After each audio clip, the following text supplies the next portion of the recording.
naayos na ni Lisa yan. Nako po. Kaya siguradong Grabe mai-impeach si Sara Duterte. Yung mga nakikita ninyo dyan ay script na lang yan at ito ay palabas na lang. Nako. So yan ang binigay sa atin na information. Grabe. 4 days ago to Okay? Nangyari itong usapan, hindi lang sa isang pagkakataon, dalawang pagkakataon sa mga parties. At itong mga taong ito, Grabe, bihira na narinig ng ating puting ahas, wala po itong posisyon sa gobyerno.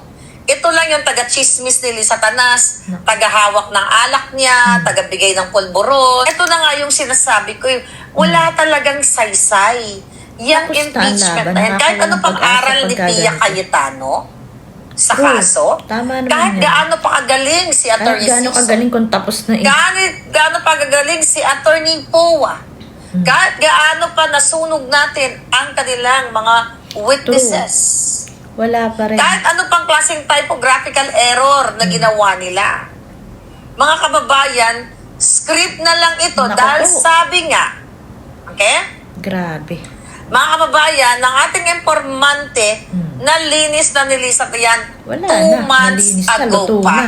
Kaya yung pinapakita ni Kilay, nila lahat dyan, maliban sa depensa, lahat yan Arte-arte ay lang. acting na lang. Kaya di ba ganun na lang nila bulihin si Inday Sara kasi alam na nila. Nakausap na nila si Satanas at si Bangang na kahit ano mangyari, impeach Sara Duterte. Wala na, may impeach talaga si Inday. Luto na po, gawa na. Wala nang kwenta yan, wala nang saysayan. Kaya ganon kalakas ang loob ng mga yan kasi nalinis na Satanas. Kaya you have to do something ang kampo ni Inday Sara. So, eto na naman tayo. Lahat ng mga pinasabog ng puting ahas nito, halos lahat nagkatotoo. Simula't simula. Nabantayan ko to nakita ko yung mga pasabog niya. Talagang, dun pa sa kabilang channel na nawala. Talagang inaano ko to inaabangan ko to. Kasi nga, totoo yung mga sinasabi ng puting ahas niya. Kasi hindi naman pwedeng katang-isip lang niya yung mga sinasabi niya. So, eto na naman ngayon. Wala na. Kung ganyan, di ba? Kalain mo yun, scripted na lang pala lahat na nangyayari. Kahit gaano pa kagaling, totoo yan. Yung mga abogado ni BP Sara, saka sila Senator Cayetano, wala na. Kasi nga nalinis na pala ni Lisa 2 months ago pa lang daw, okay na lahat, nabayaran na lahat. Talagang may impeach si BP Sara. So, nakakawalang pag-asa pagka ganito. Akalain mo, naghihiring pa kayo doon. Sobrang laki ng gastos na galing sa pera ng taong bayan. Tapos, yung pala scripted lang. Akalain mo, sobra. At saka inaano talaga nila. Kinukondisyon talaga nila yung utak ng mga tao. Kasi pag ini-interview si Luis Tro, di ba? Sinasabi niya na panalong-panalo daw sila sa bawat hearing. Yun Kasi alam nila na tapos na. Grabe. Ay, Inday Sara, may impeach ka talaga. Sinasabi na nito. Totoo to. Kaya dapat, dapat talaga mapakala tong mga ganito para at least kahit pa paano.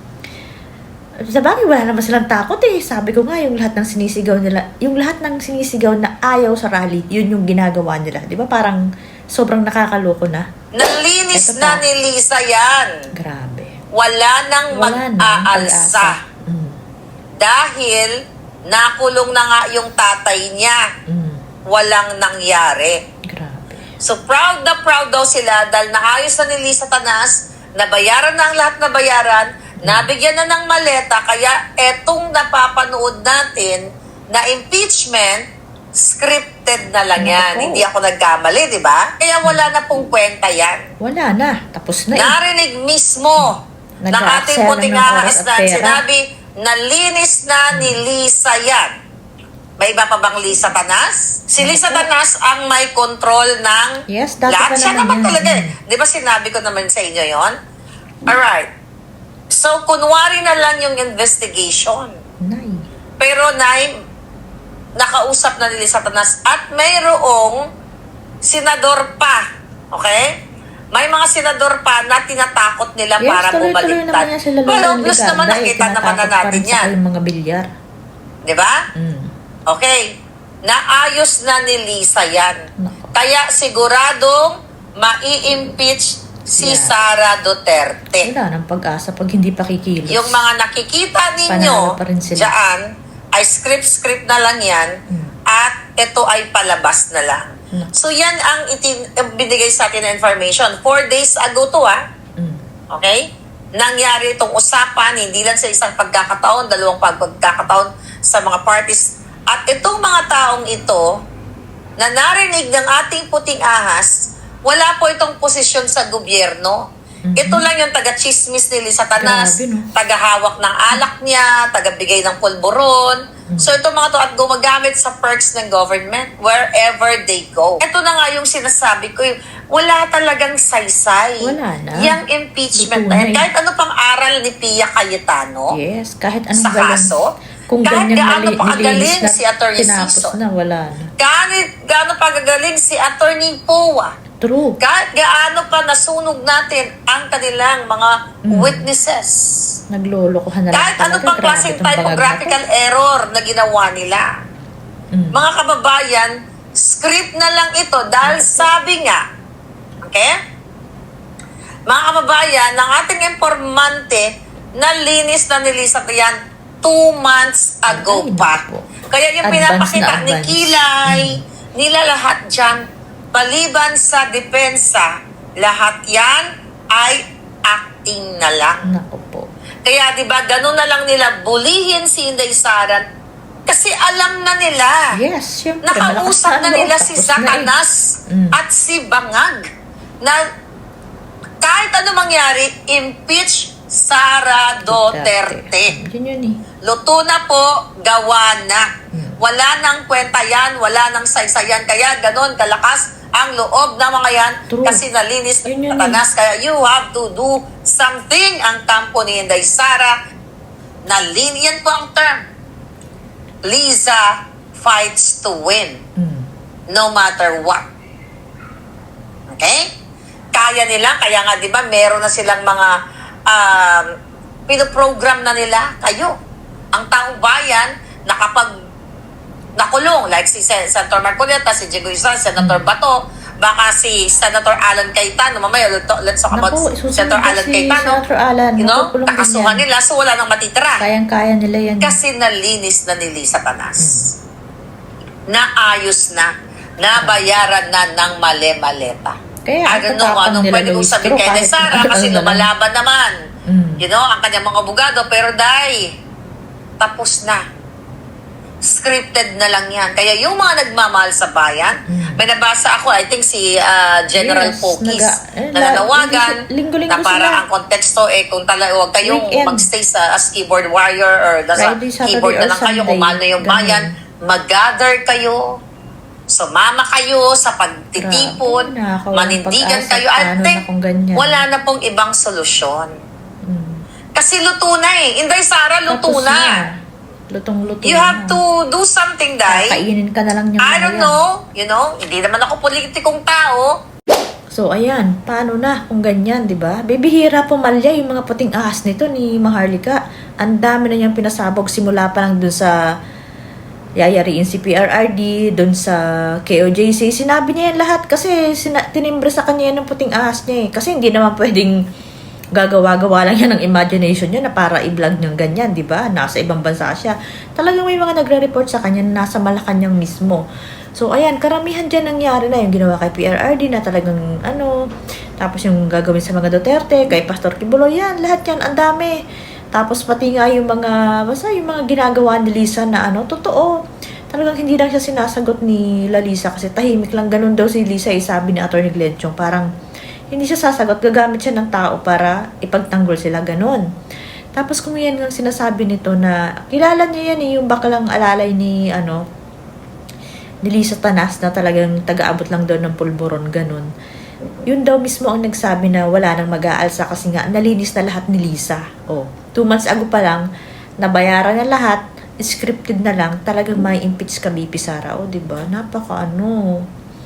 Napakalungkot nito kasi nga kung ako kasi nawawalan ako ng pag-asa dun sa puro peace rally lang. Hindi na kasi walang talab eh. Kung may epekto man lang yun sa dami ng rally, simula pa lang sa maisog may nangyari na maayos. Natapos na sana to kahit paano. May pagbabago sana kahit paano, pero lalong lumalala. Kasi nga yung ayaw na, bawa sinasabi nila, di ba yung last na rally, huwag nyo ikulong si Marcoleta, kinulong pa rin nila. Yung sa Maisog, wag niyong pakialaman si PRRD, kinulong, dinala pa rin sa dahig, di ba? Lahat ng mga sinisigaw na ayaw ng mga tao, yun yung ginagawa nila. Kasi nga, testing kasi yung kay PRRD. Yun na kasi yung pinakamalakas na gagalawin nila. Kung paano magre-respond ang mga tao. Oo, at nagalit ang mga tao. So, hanggang galit lang. Wala lang. Yun yung test nila na kung nagawa namin kay PRRD, kaya rin namin gawin sa lahat. Kahit sino pa niyan. Kasi si PRRD na yun di ba? Pinakamahal na tao halos ng mga Pilipino yon, talagang pinakamahal na presidente ng lahat, pinakamagaling na presidente, pero nagawa namin to. Paano pa lahat kayo kaya namin gawa ng ganito? Kaya kung talagang walang kikilos ng medyo malupit-lupit, walang mangyayari. Nananawagan nga ang yung UPI sa General Pocus na walang mangyayari kung tayong magngangal lang sa social media. Doon kayo sumigaw, doon yung ilabas yung galit nyo sa rally natin. Yun, baka sakali, pero hindi ko na rin masyadong pag mga rally. Mag-rally ng maghapon hanggang gabi, uuwi din. After wala man lang kahit anong epekto doon sa ginawa nila. Kita mo, kahit yung ink na nga, di ba? Yun, may mga sinasabi na may the big one pa. Yung the big one, kung peace din lang, nagpapagod lang. Nawalan ako ng pag-asa, pero doon sa ibang grupo siguro na mga nagsasabi na lalaban sila, talagang ganito, ganyan, ewan ko lang din. Pero wala kung hindi sabi nga nila, walang kalayaan na hindi dinidiligan ng dugo. Kung walang magsasacrifice at lalaban, hindi talaga. Mananalo at mananalo pa rin sila sa panahon ngayon. Kaya dapat dapat nga kumalat tong video na to kasi nga, kailangan malaman nila BP Sara. Kailangan din malaman nila Lisa na booking sila kahit papano. So, pag nangyari yan, so, totoo, yari na naman sila, di ba?